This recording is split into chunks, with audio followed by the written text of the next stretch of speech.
And now, the thrilling continuation of the SML podcast. At least this time we both actually know what the hell we're talking about, which is rare. Allegedly.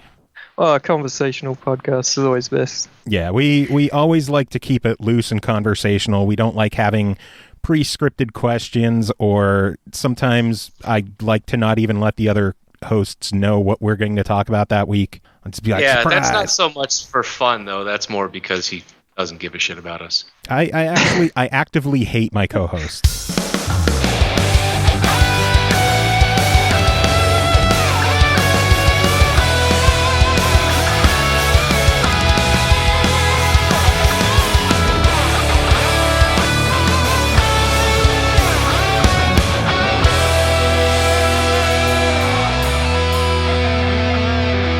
Yeah, we're a very casual show.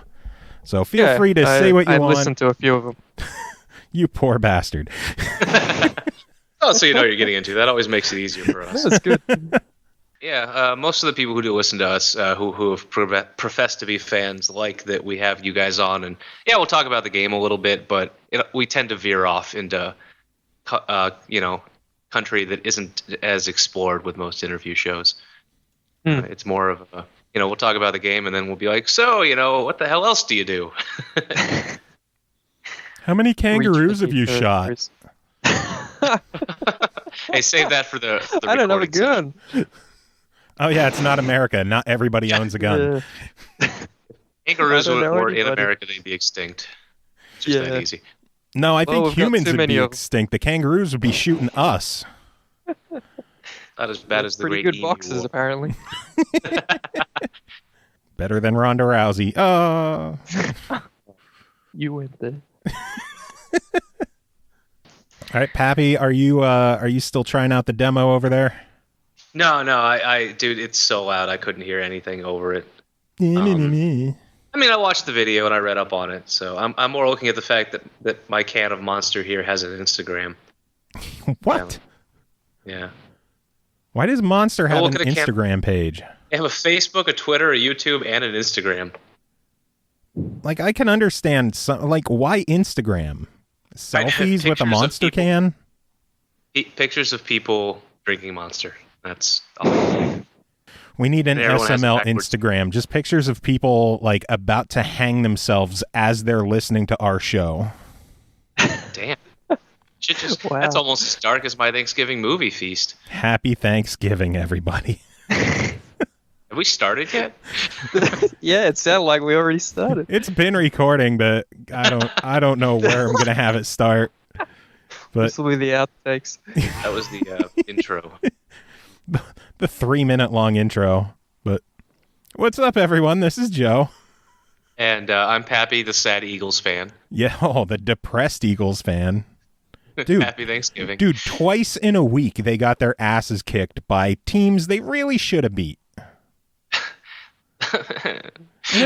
It's not like they're close games that the Eagles had a chance and it was kind of close and they just blew it in the end. It's like they did good for 6 minutes and then gave up for the rest of the game. What's worse is 4 weeks ago Detroit didn't have a win. Yeah. Happy Thanksgiving, Pappy. At least Dallas is losing. All right, anyhow. Anyway, episode 141 of the SML podcast. Special guest calling in today on Thanksgiving. See, we are going the extra mile for our listeners. See how I'm working in the studio name there? Mr. Robert Jacob is here from Extra Mile Games down in Australia land. How are you? Good. How are you? Good morning or good night. It's 5 o'clock. It's late afternoon, early evening. It's 2 o'clock. Pappy, you know where your children are. Pappy's mid-afternoon. Yeah. Oh, wow. Pappy would be at the perfect time to start drinking if he was still a drinker due to the Eagles' wonderful game today. Oh, God, I'm glad I gave up drinking. I would be broke right now. So tell our listeners who you are, what you do, and why you're on our show. All right. So my name is Robert, and I have been working a little bit with video games here and there, and one day I got the idea of creating my own video game, and the rest is history, as they say. But we brought the team together to try and create something new in the beat 'em up genre, which we haven't seen really before. The genre is a bit stagnant, and we think there's fans still out there looking for something new to play. And it has its the genre has its issues with repetitiveness and length. So we hope we've addressed that. It's like they took the games from the Genesis era and then just remade them, but didn't really think, it's not the 80s anymore. Maybe we should put more meat into the game. That's right. There's most of the games are fairly simple. You go from left to right and a bunch of levels, and all you do is fight over and over. And 1 hour later, it's all over. So I'm guessing that's why the genre kind of started to die off. Yeah. Unlike the other game genres, there wasn't much new stuff coming in. Yeah, it's a bummer to see how the beat 'em up genre has just kind of stagnated over the years.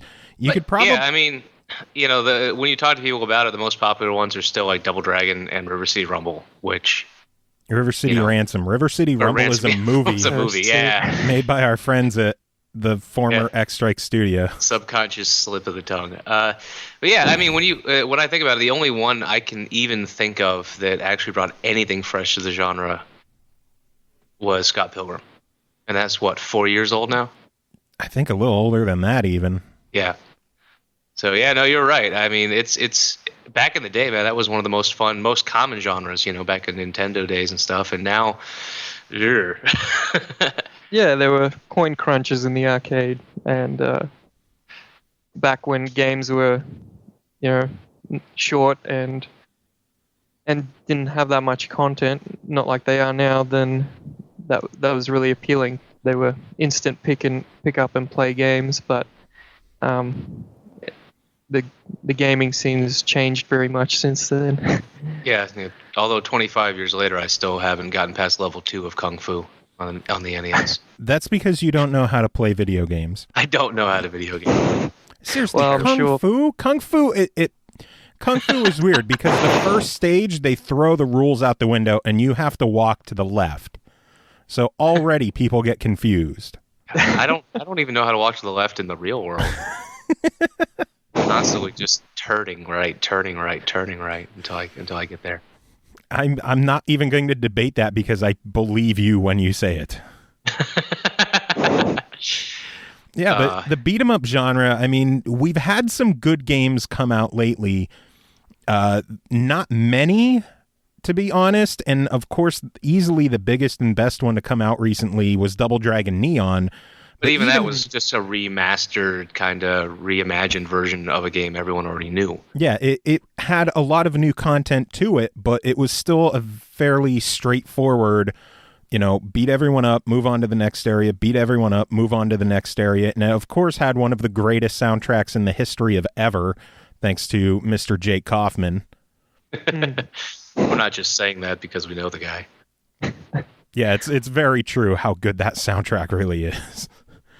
But tell us. I could give a slight backstory of how the whole thing happened. Oh, please do. Basically, one Christmas day, my brother and I were playing through a said beat 'em up, and we thought, we missed this game. Why didn't it never get a sequel? And we thought, why is this genre pretty much, if it's not dead, it's on its, deathbed.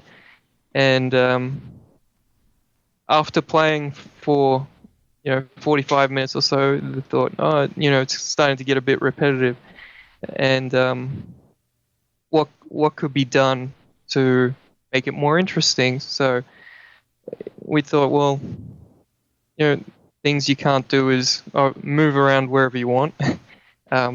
You're forced to move from left to right, and you can't enter buildings. You can't level up. You can't unlock new moves in many of them, and there's no real story apart from someone either gets kidnapped or something like that. Girlfriend gets punched in the face at the beginning of the game, and then you rescue and taken her away, at the end of the game. Story. So we thought, well, it can't be that the fighting's repetitive, because if you look at a game like Super Metroid or Castlevania, the combat's quite simple. You can only shoot, or you can only attack with your whip.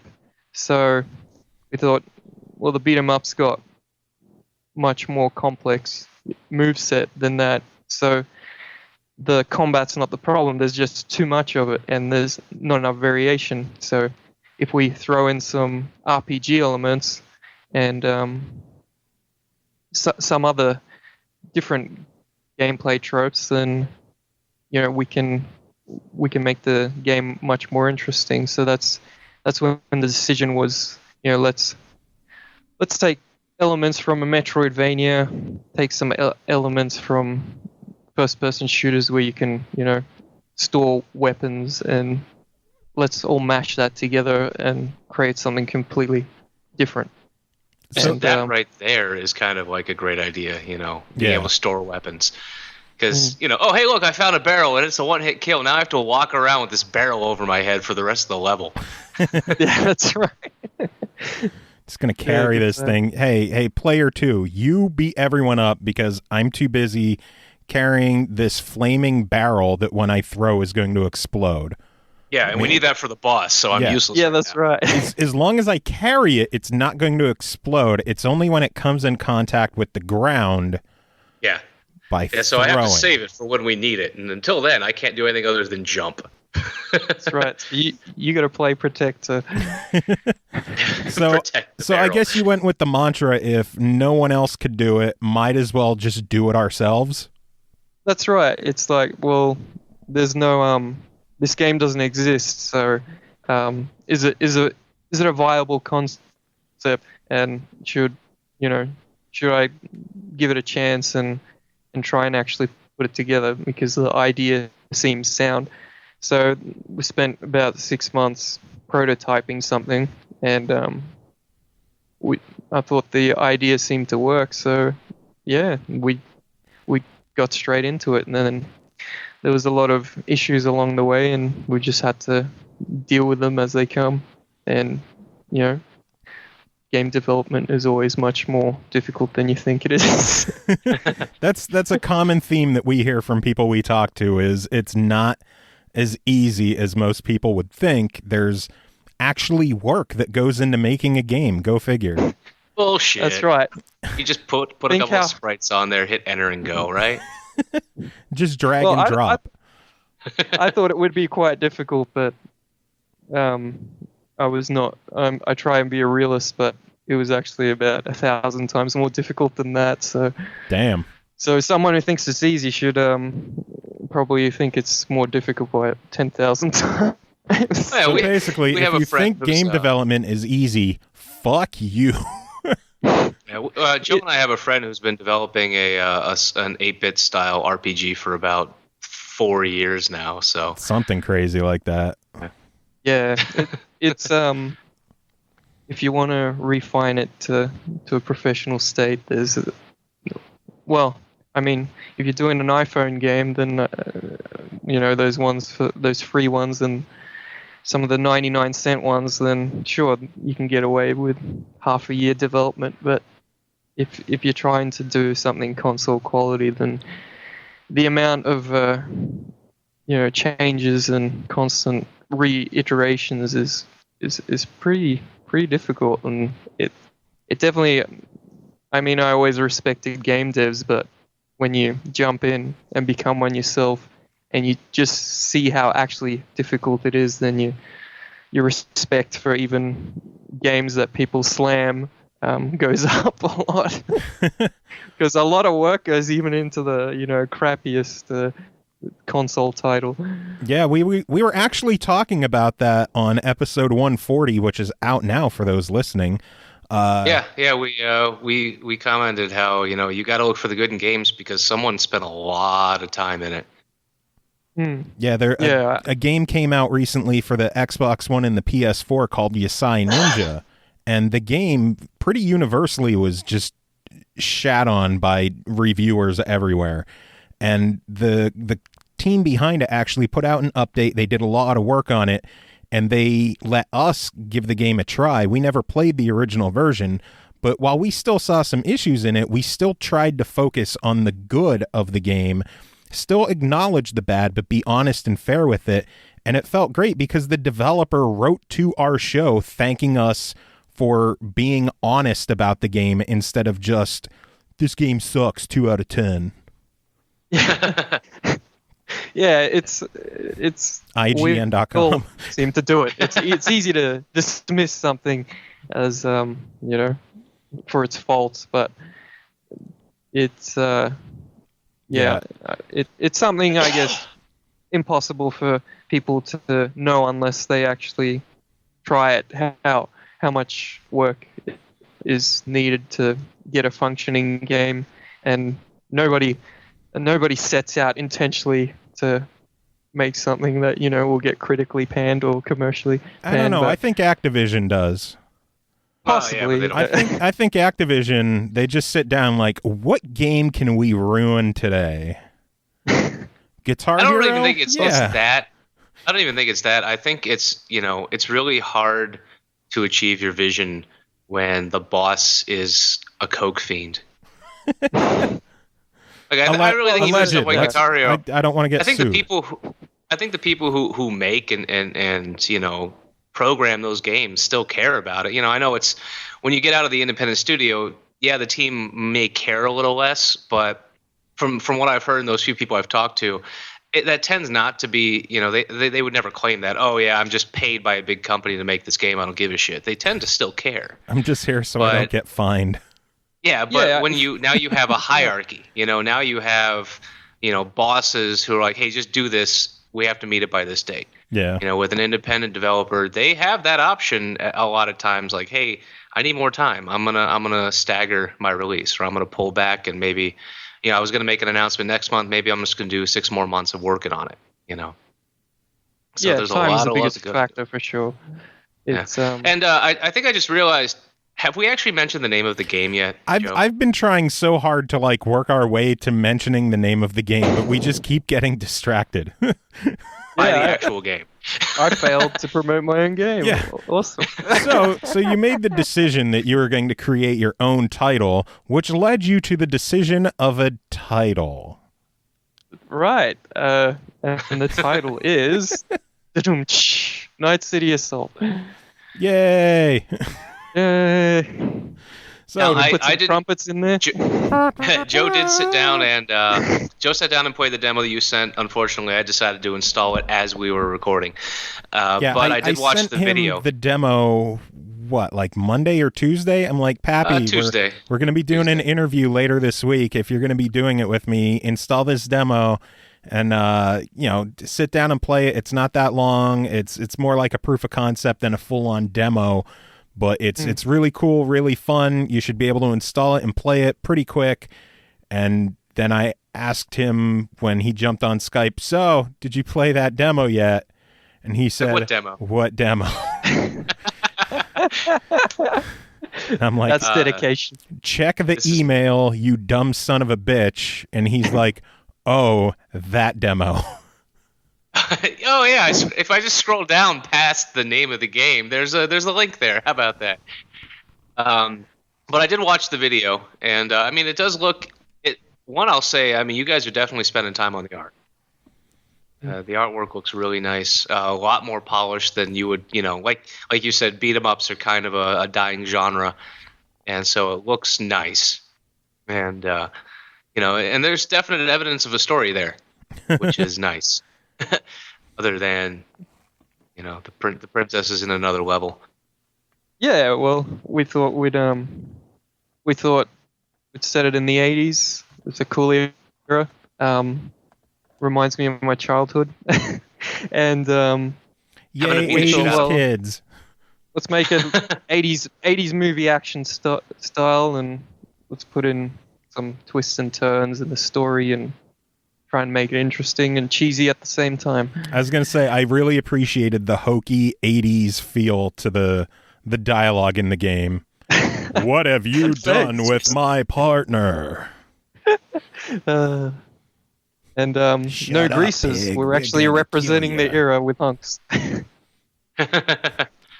So there will Every be no 80s laser. movie seems to have greasers in it. Well, you did have.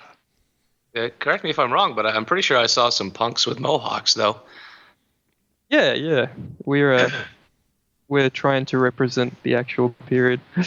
Straight 80s, punks with mohawks. Yeah, Doesn't get more 80s than that. worked for the Warriors. Warriors, come out to play. Is that a good Thanksgiving movie? Yeah, Warriors is a perfect Thanksgiving movie. It is a Warriors better and then- holiday choice than Schindler's List. You did. Yeah, that's Pappy's plans for the night. He's going to watch Schindler's List for Thanksgiving. Yeah, and then I was going to watch Grave of the Fireflies after that. Is Salo after that sometime? You know, World War II Salo? theme happening? I have already seen Salo. I don't need to see that again. I succeeded in my watching 8 of the 10 most disgusting, disturbing movies of all time. The other 2 you can only get on VHS for like $100. So, Goddamn. yeah.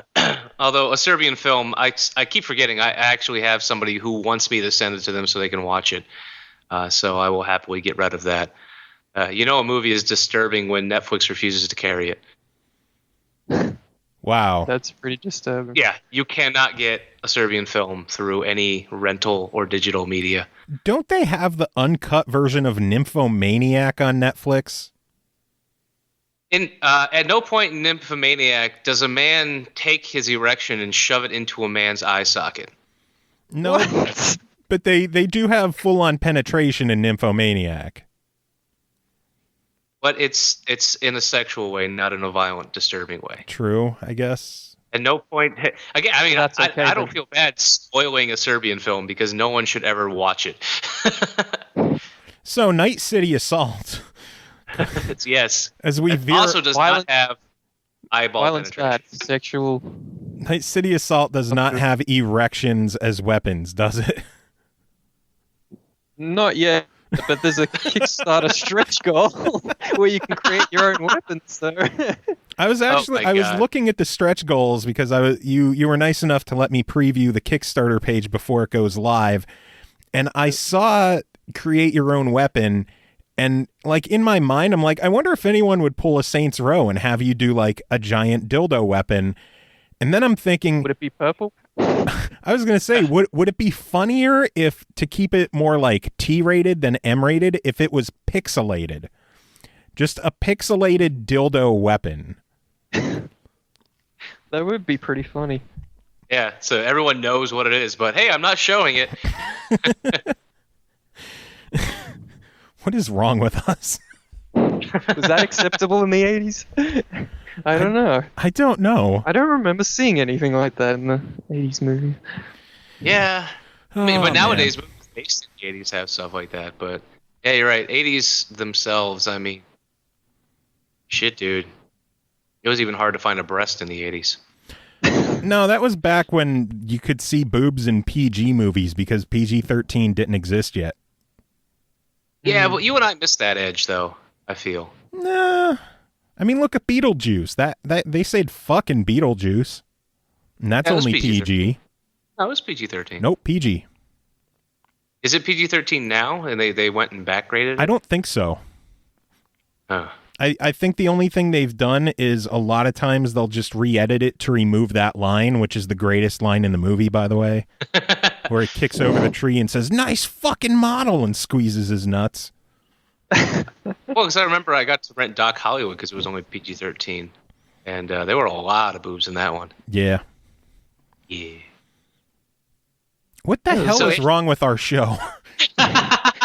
Video games. There's a Tom Hanks 80s movie where it was like American Pie style. I can't remember what its name was. Yeah, that's the one. It was like, wow, this is like the first really raunchy. Yeah, my parents were always big on like, it's okay to see nudity. It's less damaging to the psyche of a teenage boy to see nudity than to see, intense violence. So I got to watch Porky's and stuff like that. And bodies exploding. Yeah, I got to watch Porky's when I was 15. I had to wait till I was 18 to watch some of the actual hard R stuff for violence. Good times. Terminator was out. Yeah, no, I think I was 18 before I got to see Terminator 2. I think I was 12 when I saw Terminator, the first one. Your parents didn't love you. They just gave you movies and video games. I remember having a sleepover with a friend. I crashed at his place. And for some fucked up reason, we watched Basic Instinct, and I think we were like 11. You didn't even know what the fuck was going on. No clue. We thought it was like a horror movie, and whoa, did we see some crazy shit. Crazy slit. Ah. Wah, wah. All right, so anyhow, yeah. City Assault is a video game coming. Now, what? It's an 80s movie. My big question of the day is, why did you decide to go back to Kickstarter? Well, we took the criticism of the original one on board, and there were issues. Again, most of it was time, but there were some other issues with the art and whatnot that we really need to work around. So we decided, we need to do the best we can to present a product which we think people will enjoy, and then use Kickstarter as a kind of gauge of interest. Is this a viable product? And let's get them just to fund a small portion of it to remain independent. We actually received interest from a publisher to fund the remainder, but as most indie game developers, we want to remain completely independent, so we don't have anyone telling us what we should or shouldn't be doing. So yeah, we need that remaining amount to complete the game. We've invested already heavily, more than double that amount. So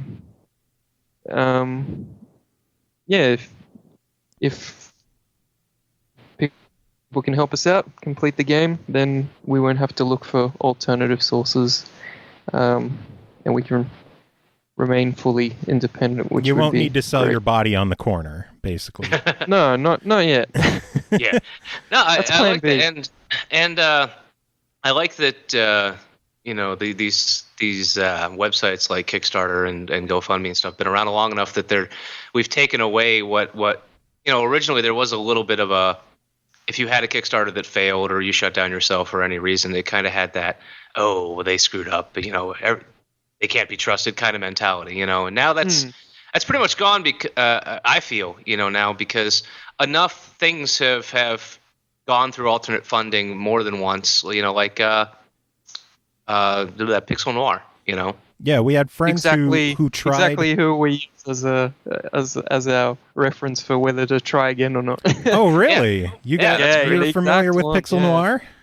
Yeah, we backed them the first time, actually.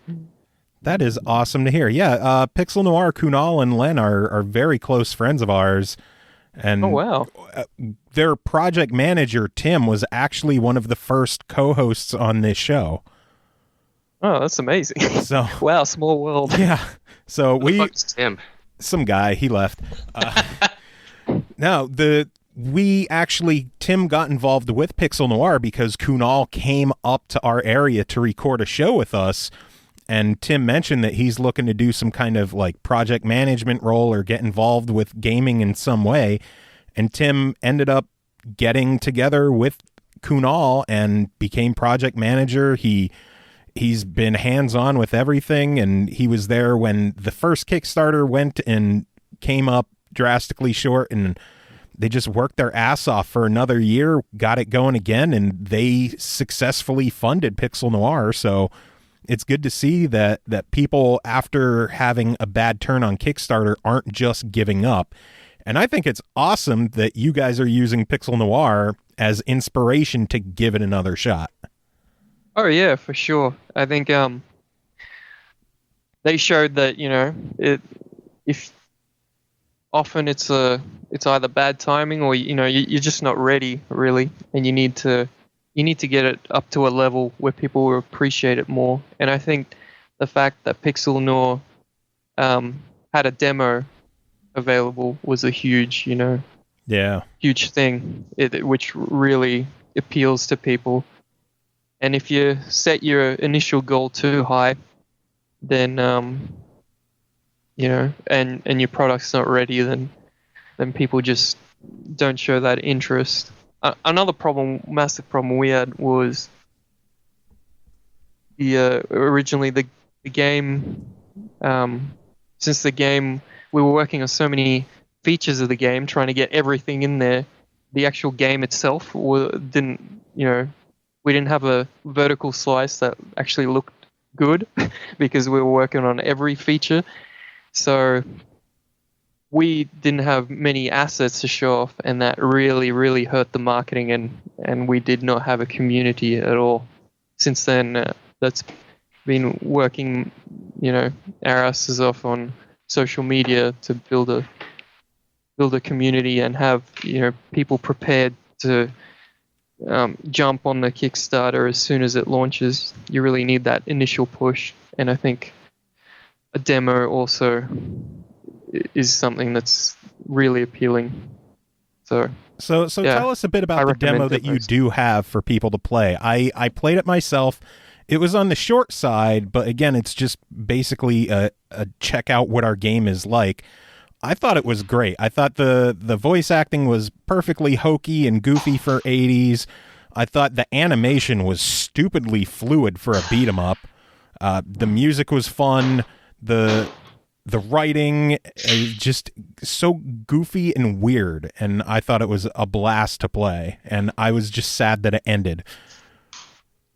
Well, yeah, thanks very much first. But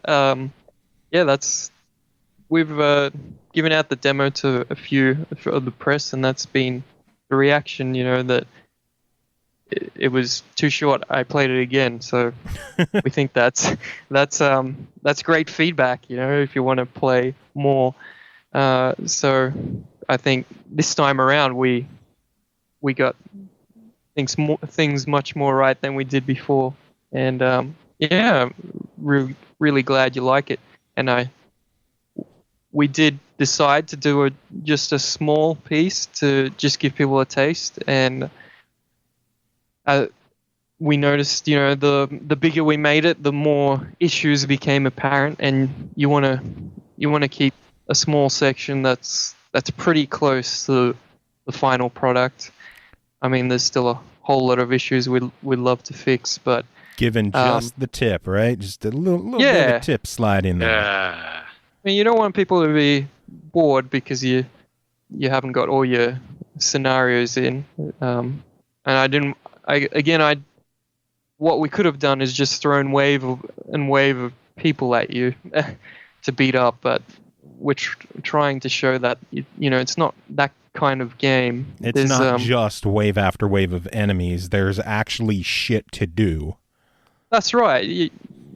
The mission you get in the demo is very simple, but there'll actually be, more interesting and challenging multi-tiered missions where, maybe you need to find someone and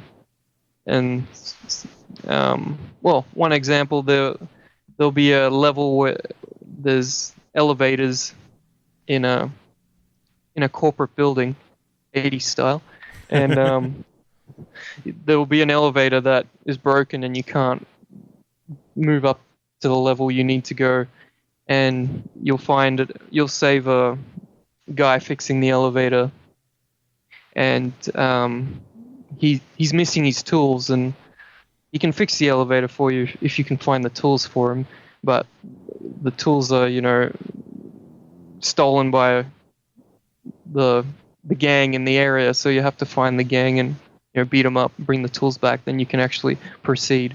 So that type of stuff. I fully admit that I like the sound of having fetch quests in a beat 'em up. So since it's 80s style, are you legally allowed to call it Nakatomi Plaza? We could give it a parody name. Tomi Naka Plaza. There we go. Everyone would know exactly what's going on. You're an asshole, Pappy. You're such an asshole. Well, I mean, you're a cop. It's the 80s style. You're in a corporate building. I mean, that's everything in Die Hard. You're an asshole. Call it McLean Tower. Oh, yeah, nothing subtle there. Or just be allowed to duct tape a gun to the small of your back at some point. And walk on glass. Well, I don't recommend that for anybody. Unless you're bored. Really bored. If your options are watching Schindler's List alone on Thanksgiving or walking on glass, you should probably walk on glass.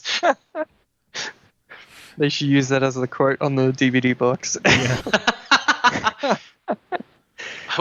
I was less upset after walking on glass than I was after watching this movie. I want to somehow five see out of that 5. line in the final release of Night City Assault. It's like I'd rather watch Schindler's List on Thanksgiving than help you. Yeah, wow, that's. Isn't Schindler's List like a movie from the early 90s, so the time paradox there would be even crazier? Paradox. We can have a black and white section to match the movie. Your cop is out, highlighted in red. Oh, what is wrong with us? So yeah. Anyhow, I like that too, and you're also extending the gameplay a little bit by actually having, like you said, more than just walk left to right, get to the boss, beat up the boss, go to the next level. Now it's, hey, I have to explore this area. Now I have a reason to kind of give a shit about the area, as opposed to this area only exists for me to get to the next boss. Yeah, that's right. You'll have multiple pathways on the level, and if you hit the map screen, you'll get a familiar Metroidvania style looking map, which tracks your progress. So you can there's actual exploration, and you can enter and exit buildings and things like that. So I'm guessing this will be like a giant open world city instead of just stage 1, do a map, stage 2, do a map. It'll be maps cut into stages.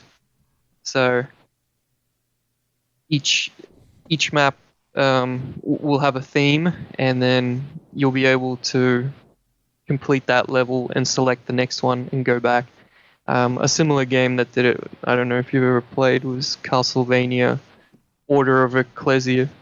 That was it had multiple Metroidvania style maps in separate levels where you can return to. Which one was that? Was that for the DS? 3, yeah, DS, yeah, last one on the DS. Yeah, the DS ones were so good. I think we have Pappy back now. He dropped out for a second. Yeah, because Skype. Your Skype. Watching Schindler's List. I I'm looking at all of the terrible Black Friday deals that Groupon keeps emailing me. I can get a Prada leather tote bag for $1,500. That's $800 off. And why are you talking to us instead of ordering that? You need to get your shit together, Pappy. There's priorities in life, and a Prada bag $800 off is the priority you should be focusing on, you stupid but it asshole. doesn't match anything I own, man. Like, it would just clash. Bitch, Jesus Christ. It's so cheap, you should buy two. Yeah. Christmas is coming, Pappy. You know, your best friend is on a podcast with you. You're not getting a Prada bag either. Dick. Maybe it should be a stretch goal. I can order you bag, 1,500. Yeah. I will send you 4 Apple Lightning cables. Cool. I just want to see that on a Kickstarter's stretch goal page. Like, if we hit 50,000, we're going to create the Xbox One version. If we hit 52,000, we're going to do the Xbox One version, and I'm going to buy myself a Prada bag. You get nothing for that, but I'll have a Prada bag. Joe, I will send you a 3-pack of fur leggings if you promise to wear them. Jeggings? Leggings, like straight up tight tights. Where am I going to wear them? MagFest? Fuck it, why not? If you find one that fits me, you know my sense of shame is gone. I'm in my 30s. Yeah. I'm married. I have 5 cats. I really don't give a shit about anything anymore. Yeah, and so you were going to say 5 kids. No. Thank God, no. Jesus. He fortunately married a woman who shares his insight on children. And love of cats? Instead, I have a cat who jumps up on my fucking desk while I'm trying to record a podcast and, like, lays out on the desk, starts playing with shit on the desk. Like, Potato? Yeah, of course, Potato. Goddamn Potato. Just shoving everything all over. Oh, because I have a Coke cap on my desk. Really? Fuck you. Here, take the goddamn... There. Go. Go. Goddamn. Yeah, my pet cactus never fucks with me when I'm recording. Video games. So this is your second shot at the Kickstarter. What did you learn from the first time around that you were changing this time around? So, first of all, you'll want to work on a small section of your title, make it look very polished. I guess we had a tendency, like many people, to want to show everything, all the features. So in the first one, we worked on everything. We had nearly all the features of the game were actually working in the first Kickstarter we did. So that was not a good idea. It's better to try and polish up one small piece and get it out there. I definitely recommend doing a demo, and even if it's small, but make sure it's super polished. Get on social media real early, interact with other devs. There's lots of opportunity out there. Try and get criticism early so you can change direction. Our Kickstarter helped us, I think, move in the right direction. We got great feedback on what should be fixed. So we spent the next, 6 months or so, just polishing everything and getting constant feedback on what should be improved. And, make your goal realistic, but try and fund as much of it yourself if possible. What's the goal that you guys have set for this? $19,000. So right. I think it's quite modest, yeah. Yeah, for a video game, that's very modest, especially when you're seeing all of the big names jumping on the Kickstarter, like, oh, hey, I want to release a game, I just need $1 million US, and then they get $2 million. And then they cancel it. And the thing people don't realize is those games, that $2 million often does not pay for the game to be made, there's usually a publisher behind it that says we'll offer the same amount or double that amount if that interest on Kickstarter is shown. So I guess that's the thing that people don't realize how expensive it actually is. And well, speaking of that, since I haven't seen the new Kickstarter page, do you have the pie chart on that one as well, where it shows what's going where? Yeah, it's pretty much the same since nothing's really changed. Because that's something I'd never seen on Kickstarter, was someone acknowledging taxes. 14% of whatever you make has to immediately go and pay taxes. That's right, and on top of that, the lovely Australian government will tax the Kickstarter as well.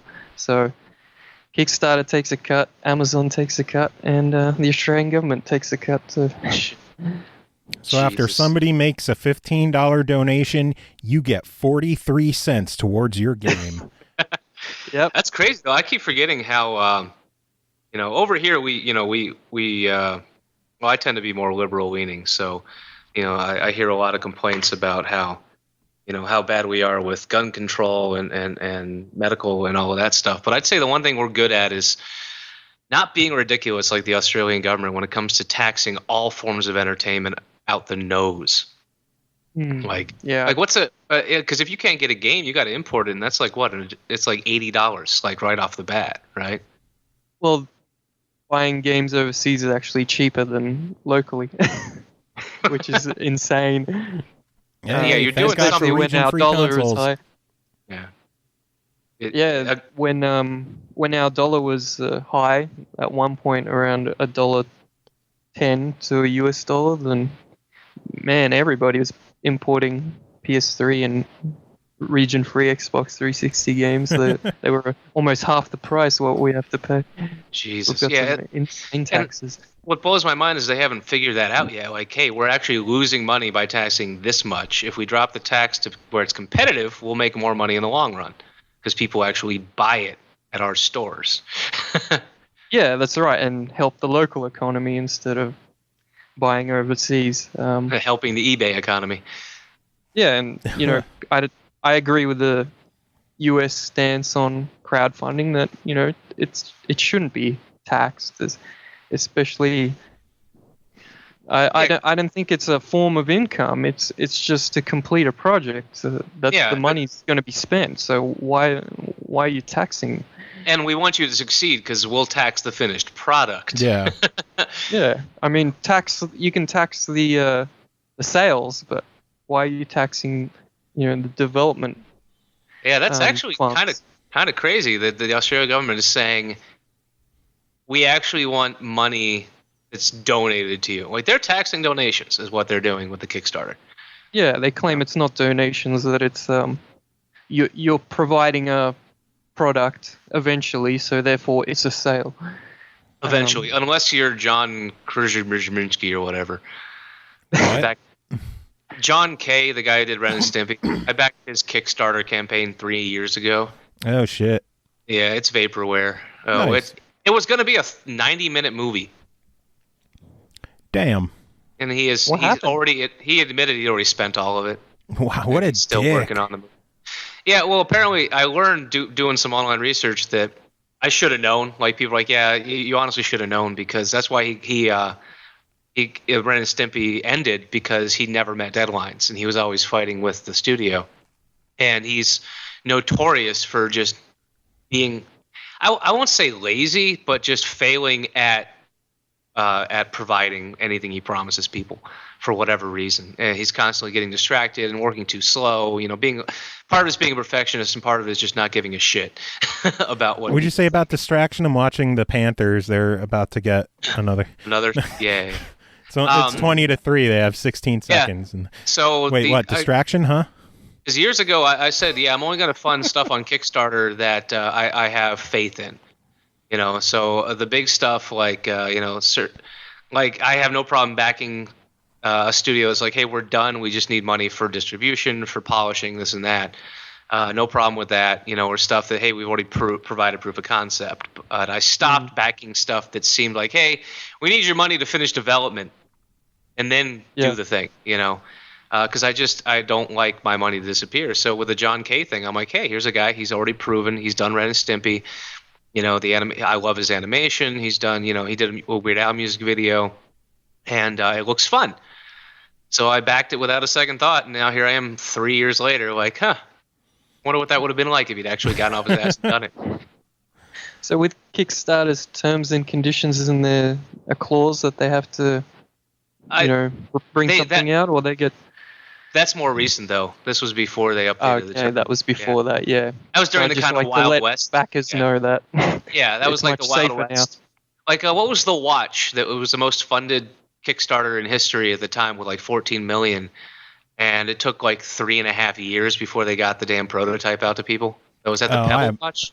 I have no idea. I know the what was it? The Ouya was a big bust in terms of Kickstarters.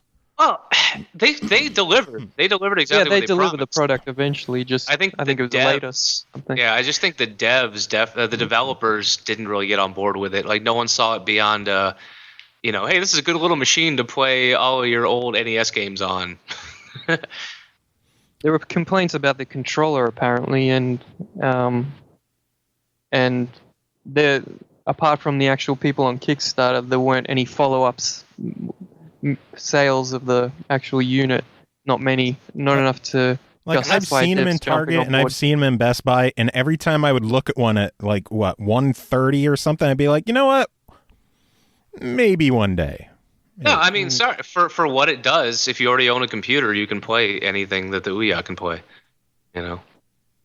Yeah, and most people got a PC, so. Yeah, and that's the problem. That they didn't do anything to separate themselves from pre-existing technology. To them, it was an Android console, so you could play games that you would normally just play on your smartphone. You could play it on TV with a controller.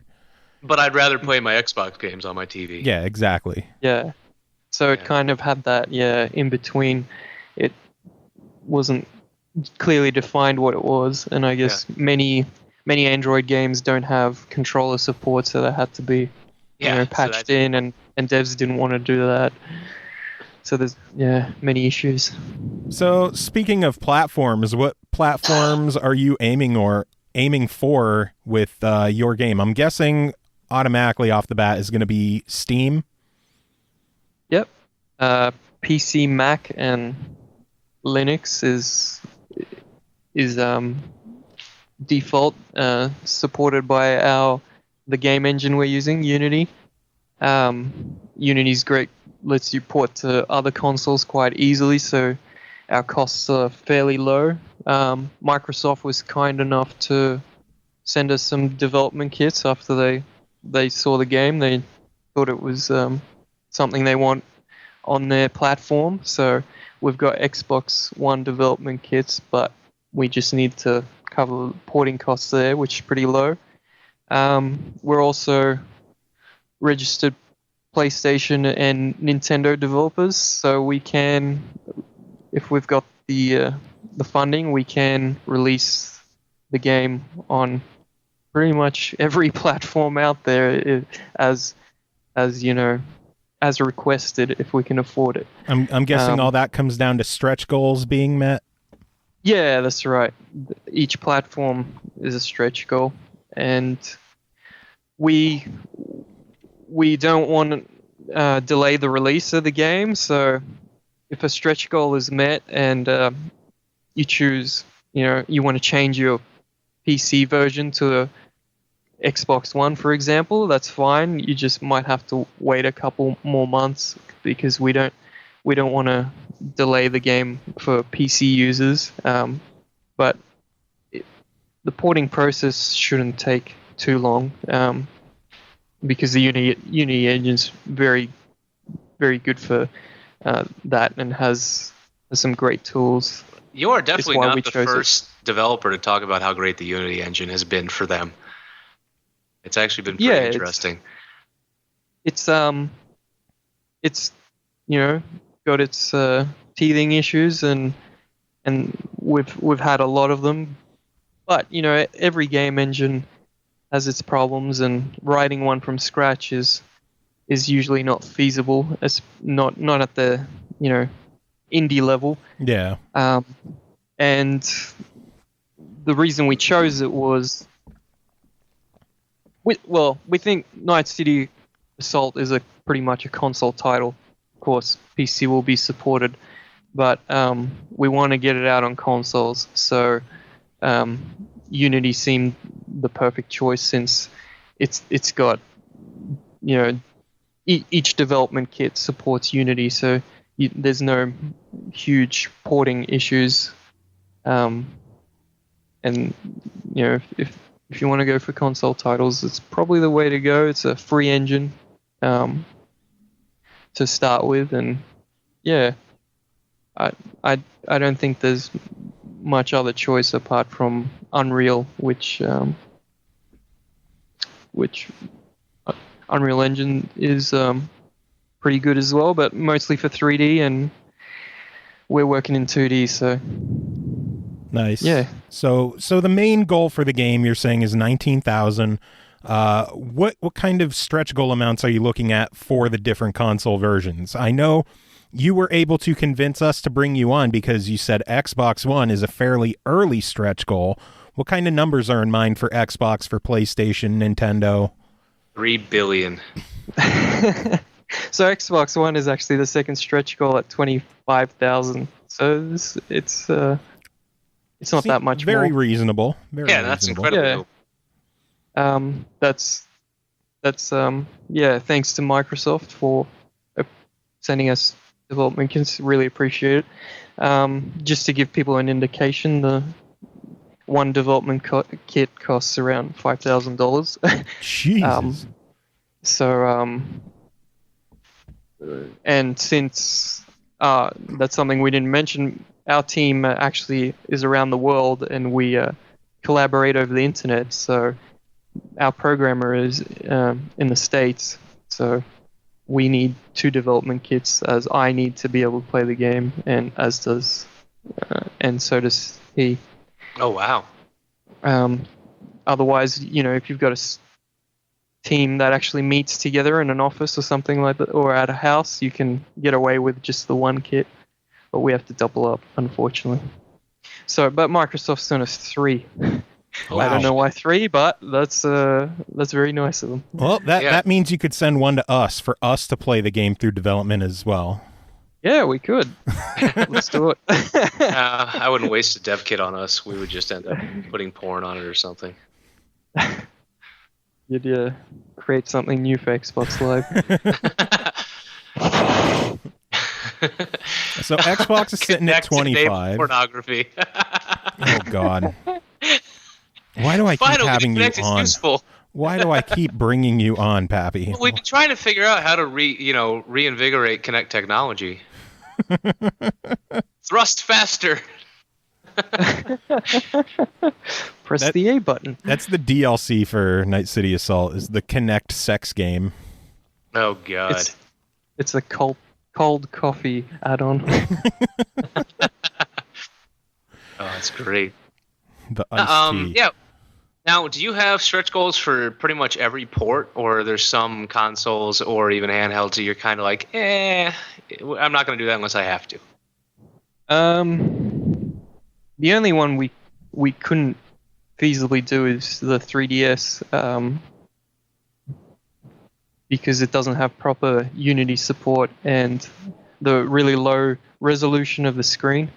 But another issue with PlayStation Vita is that we would have to rework the graphics to fit the lower resolution of the screen.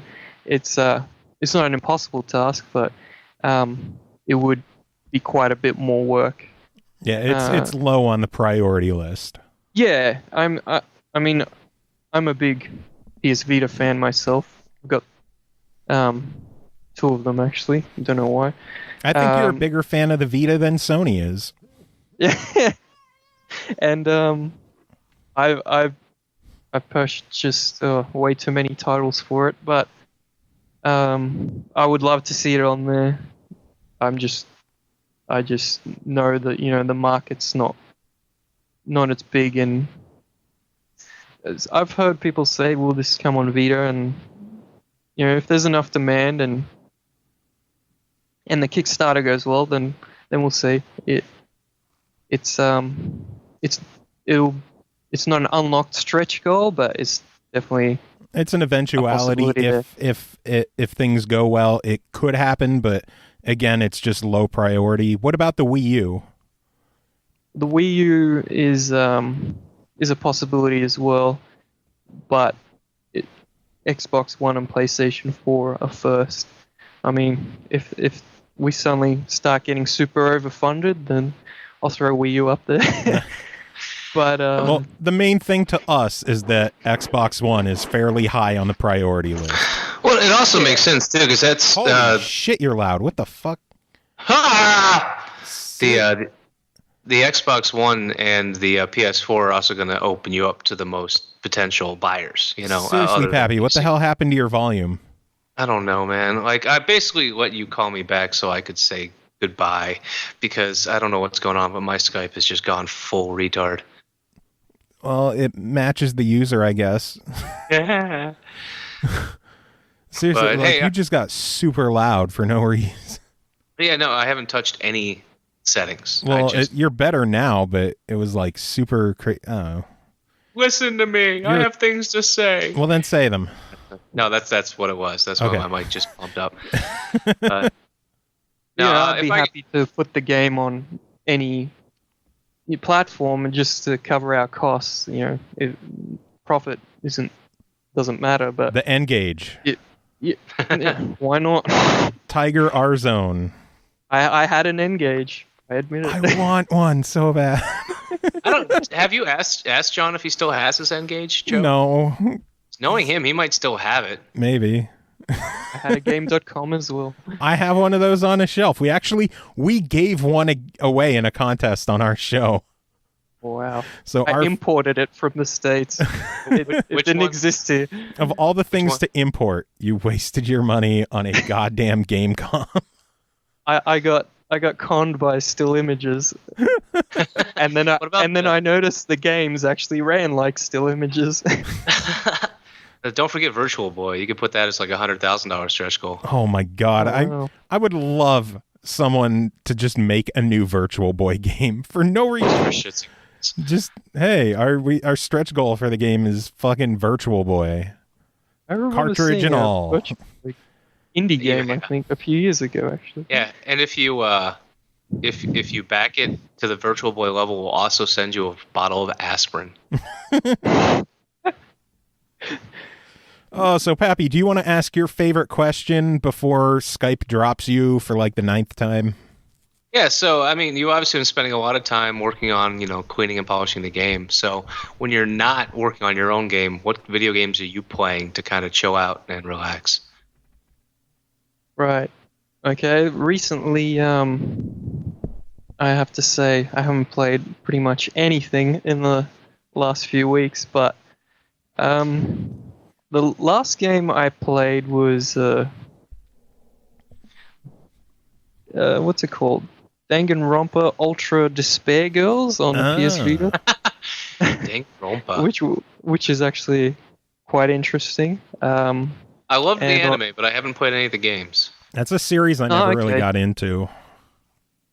If you like, the visual novel type of games, those games are very cool. And on PC was the last thing I played. The Transformers game, of course. Devastation, the new one? Devastation, yeah, by Platinum. Yeah. What'd you think of it? I liked it. I thought the stories was so-so and the backgrounds were pretty repetitive, but the actual fighting in it was great, and the robots look superb. I'm not sure why they didn't use all the music from the 80s cartoon, and even the where they switch the symbol around and stuff. That they didn't have that. I just wondered why. Yeah, it's like you're going for such an authentic game, but where's the fucking music? This goes back to what we were talking about a while ago about games skimping on the sound and music. Like licensing issues, maybe. Yeah, I don't but know. you did it for you. I mean, I'm assuming you got the licensing issues to have a fucking Transformers game. You think you would have just written into the contract, this also includes the sound, you know? The theme song that everybody knows on the planet. Yeah, it was really bizarre. Even the logo. Why wasn't the logo the 80s original? You know, you've got the you're using those characters. It doesn't make sense to use those characters. Yeah. And they even got many of the original voice actors as well. Yeah, it was pretty strange. Yeah, because even if you got the rights to the movie music, you know, you throw Dare to Be Stupid into a level and you just tripled sales. Yeah. Even the Lion theme song would have been cool from the movie. You got the touch. Oh my god, that's still one of my favorite video game memories right there. What, playing that in Rock Band? No. When I was playing Saints Row 4, and I was having a really shitty day, and I got to the top of one of the towers, and as soon as I got to the tip top, that song came on the radio station that I was listening to in game. So I get to the top, I'm overlooking the city in this. You got the touch. I'm just like, okay, I'm not having a shitty a day now. That's just, you know, it's one of those little moments that you just can't help but smile. Yeah, but his music was very inspirational. Yeah, I actually went and I got the Stan Bush like best of because of that moment. I'm like, I need to listen to his shit more often. It's all good stuff. It's all very positive. It'll definitely brighten your day if you listen to Stan Bush. And when you look at it, some of the stuff that he did that you didn't even realize, like, what was it? He did the theme for, was it Bloodsport? Yeah, that was amazing. You know, and you can't, like, what? Like, what the hell? Really? You know, you can't help but laugh. So who's doing the music for Night City Assault? That would be me, actually. Really? Yeah, I'm a musician at heart. So Kickboxer. I'm sorry. I hate to interrupt, but I want to correct myself. It was Kickboxer, not Bloodsport. Shut up, no cares. Not quite as good a movie, but also a good Still, movie. Not something you would have, realized. Anyway, back to you, the important person on this show. So you're a musician. Yeah, of course, a gamer from an early age, but also a musician from early age. And I played the guitar, bass guitar, and piano for many, many years. And I thought it'd be fun to try and do 80s electronica, so I gave it a shot. Did you buy a keytar? No. I bought a MIDI keyboard. So just like duct tape it to your shoulder and use it as a keytar. Yeah, but I wonder if you can actually buy a new one of those anywhere, or if they're all just used. Someone's got to make keytars. It would have to be red. Yeah. Oh, boom. $700. Korg RK red keytar. Oh, wow. And it's red. Yep. Awesome. Has to be red. Why wouldn't it be red? And of course, Korg is putting out new keytars still. That's great. So that's another stretch goal, is to buy Robert Jacob a keytar. Nice red one.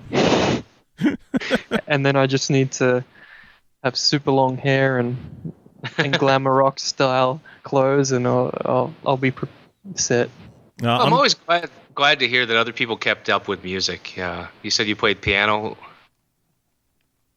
Yeah, that's right. Yeah, for a long time. We had a rule in the family where we couldn't pick up any other instruments until we'd played piano for 6 years, and I always wanted to play sax. So when I was 11, I'd done my 6 years of piano. I picked up the saxophone, and like 3 days later, I couldn't even find home row on a piano.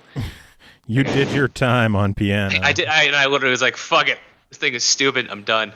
But I have tiny little hands, so it never would have worked out anyway. Yeah, it's a very versatile instrument, especially with recording on computer. You can do anything with the keyboard, piano. You can play guitar, drums, whatever. So It's how I do all the compositions completely just using the piano style MIDI keyboard. It's really good fun. So that explains why on the Kickstarter thing, you had the just 3% go into the music, and then you made the note like, the person doing all of the music is not taking a cut. That's right. So, well, that explains why he was being so nice. I'm not taking $1 from this project, that's for sure. I'm just I'm spending money, not you just want the thing to get made. Yeah, but it's the indie dream. Yeah, but this is your first game, and I hope it goes well for you, because if it does, that's going to open up a lot of doors for you to make games in the future and actually, make money out of them. yeah, it would be great. I love creating the game, and it would definitely be a dream to be able to say to my boss one day, look, I'm sorry, but I've got a better job now. Got a job you like more. I'll be working for myself. So hey, good luck to you, and congrats, and I look forward to supporting the Kickstarter soon. But I'm going to jump out before Skype goes to shit for a third time and go eat some Thanksgiving turkey. No problem. Have fun getting fat, Pappy. I'll have fun getting fatter. And watching Schindler's List. Great talking to you, Robert, and I'll let you guys finish off the interview here. Y'all take care. All right, go to hell, nice Pappy. Nice to meet you, Pappy. All right. Bye. Take care of yourself. Bye. Now that he's gone. So when are you planning to launch the Kickstarter? Well, with all the American holidays, it's been tough to figure it out exact date. We were planning to launch a few days before Thanksgiving, but we weren't ready yet. And then now that Thanksgiving and Black Friday's out, probably a couple more days. Let's say 28th or 29th, hopefully. All right, that sounds pretty good. You could always just say like we're aiming for early December. Yeah, I mean it's tough around this period. We definitely don't want to end it on Christmas Day or anywhere near that, and then you've got New Year's, so maybe in between. The ending date will be in between Christmas and New Year. Kids could spend their Christmas money on your Kickstarter. Yeah, if they haven't spent it all already. But I want to launch definitely still in November if possible. So hopefully in the next couple of days. And if people want to get notified, they can go to the website extramilegames.com/game. That you can put your email in there, and you'll get notified when it launches. Or you can jump on Twitter at extramilegames, and the announcement will, of course, be there as soon as it's live. And we should point out that's at Xtra without the E. It's just the letter XTRA. So Xtra. That's correct. And some other game company is getting a ton of views right now.